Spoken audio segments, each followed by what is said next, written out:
I want to begin by giving a precise definition of what an inverse function is. So if we let f from x to y be a one-to-one function, if there's a function g from the range of f to x, such that g composed with f is the identity map, that is, gf of x equals x for every x in x, and fg of x is also x for every x in the range of f, then we say that g is the inverse of f, denoted g equals f sort of to the power minus 1. But this isn't a power minus 1, this just means the inverse here. Okay, so that's the formal definition of an inverse function. It's some function g which satisfies those properties. That sounds quite complicated, but in practice you can use methods you've learned previously to work out what the inverse function is, if it exists. So an important warning is that inverse functions need not exist.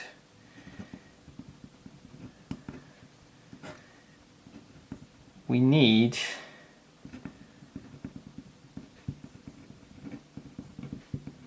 to have that f is a one-to-one function, and the inverse can only be defined from the range of the original function. So some people state this slightly differently.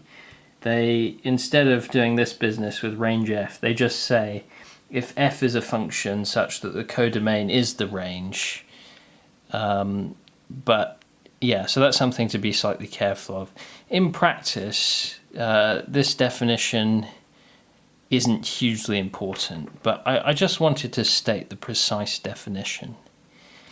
So how do we actually find inverse functions then? Well, oh, by the way, before we do that, just an example of an inverse function that doesn't exist. Take f from the real numbers to real numbers, defined by f maps x to x squared. Then why doesn't the inverse function exist? Well, this isn't one-to-one. If you think about the graph, here's y equals x squared. What would f inverse of 1 be? There are two possible candidates, aren't there? 1 or minus 1. So f is a many-to-one function. It's not a one-to-one function, so definitely f does not have an inverse. If we restrict it to a one-to-one function, if you consider f from the positive or non-negative real numbers to r, this does have an inverse. Then we have the inverse is the square root of x, because now the function is one-to-one. The graph is just the right side of this parabola. But inverse functions need not exist. But so assuming f is one-to-one, we can have an inverse. And so let's see a method for finding the inverse. But just before we do that, an important result we need to know is that the domain of f inverse, well, we can see from up here, from this definition, the domain of f inverse is the range of the original function f, and the range of f inverse is equal to, well, we can see from the definition again, it's the domain of the original function. So this is important because often in exam questions they will ask you to state the range and domain of the inverse function, and then you would need to use these facts in this box in order to do that. So let's take an example. Let's take f of x is, let's say, 2 over x plus 3, where x is a real number that is not equal to minus 3. Find the inverse function stating its range and domain. So we need to find the inverse function. So one method for doing that is to let y be the original function, and then the inverse function undoes the original function. So we need to somehow undo this function f to get an expression for x. If we can rearrange this somehow to get an expression for x in terms of y, we'll have x is the inverse function of y. So then to find an expression for y as the inverse function of x, we'll just swap round x and y at the end. So that's what we're going to try to do. So y is f of x, which is 2 over x plus 3. And then we can multiply by x plus 3. Remember, we're trying to get x equal to something in terms of y. And then we could divide by y. And then we could subtract 3. So that's looking pretty good now, because that's in the right form. So then to get an expression y equals f inverse of x, we just need to swap x and y. So this implies f inverse of x is 2 over x minus 3. And that's the answer. And then we want to know the domain and range of the inverse function. Well, let's look at this box again. The domain of the inverse is the range of f, and the range of f inverse is the domain of f. So the range of f inverse is easier to state. So we can say the domain here is... Oh, sorry, we'll do the domain in a second. The range of f inverse is the domain of the original function. So this is a real number that is not equal to minus 3. And then to find its domain, we need the range of the original function. If we think about the graph of this function f, it has, the only place it has a horizontal asymptote is the x-axis. F of x can never be 0 for any value of x. So the range is just going to be all of the real numbers apart from 0. Because the graph of this function f, I'll just draw it here, is going to be, oh sorry, minus 3 is where it's not defined. It's going to be something like this. So it takes all y values apart from 0. So the range of f is the real numbers without 0. So the domain of the inverse is going to be x is a real number, x is not equal to 0. So that's the domain of f inverse.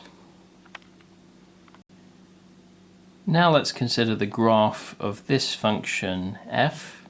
So in pink, this curve is the graph of y equals f of x.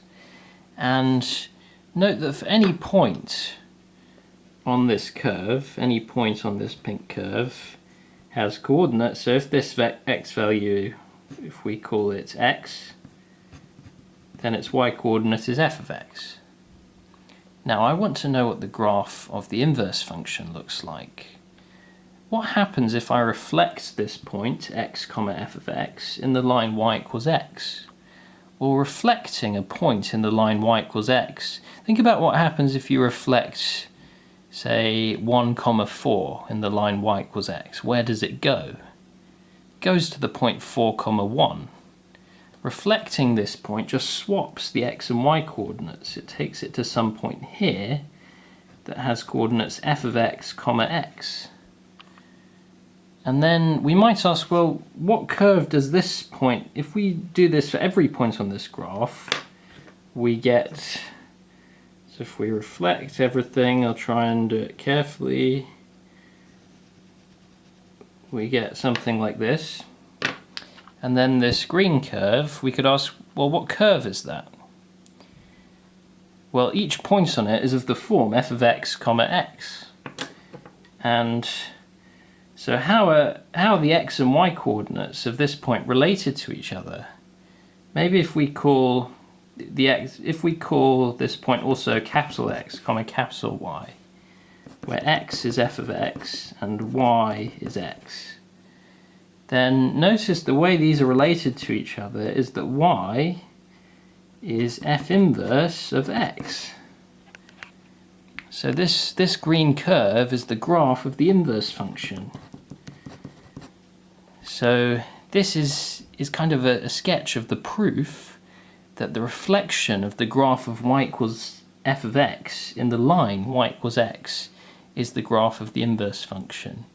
So that's important. The reflection of y equals f of x in the line y equals x is the graph of y equals f inverse of x.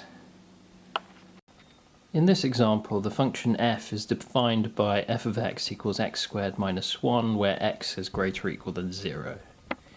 And the question is, A, sketch y equals f inverse of x.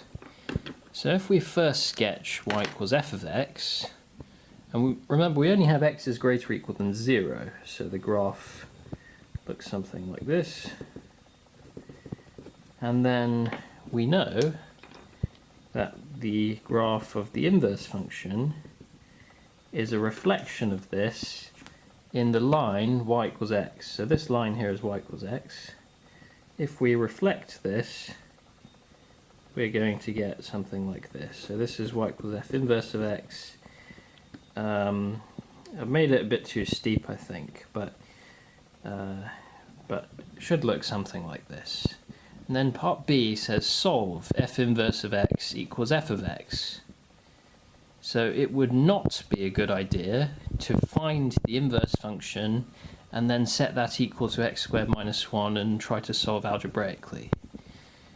Part A is giving you a big hint that the point of intersection, which is here, lies on the line y equals x. So if you're ever asked to solve f of x equals f inverse of x, you can always set either f of x or f inverse of x equal to x, and that will help you find the point or points of intersection. So here it would be very convenient for us to set f of x equal to x, because we know the point of intersection lies on this line. So then we have the equation x squared minus 1 equals x, or x squared minus x minus 1 equals 0. And then this doesn't factorize, unfortunately, so if we use the formula, we get 1 plus minus root 5 over 2. We're interested in the positive solution. The negative one would be down here somewhere if we extended the graphs, but that's outside of the domains of the functions. So x, so the only solution is 1 plus root 5 over 2, because x is positive, and I'm pretty sure this is the golden ratio, isn't it? So that's kind of interesting. So yeah, that's the solution, and then we'll just do one final question, and that is as follows. If we have the function g from r to r defined by g of x equals the modulus of x, the question is, why does g inverse not exist? And the answer is because g is not a one-to-one function. If you're ever asked why the inverse doesn't exist, the answer is most likely that the function is not one-to-one.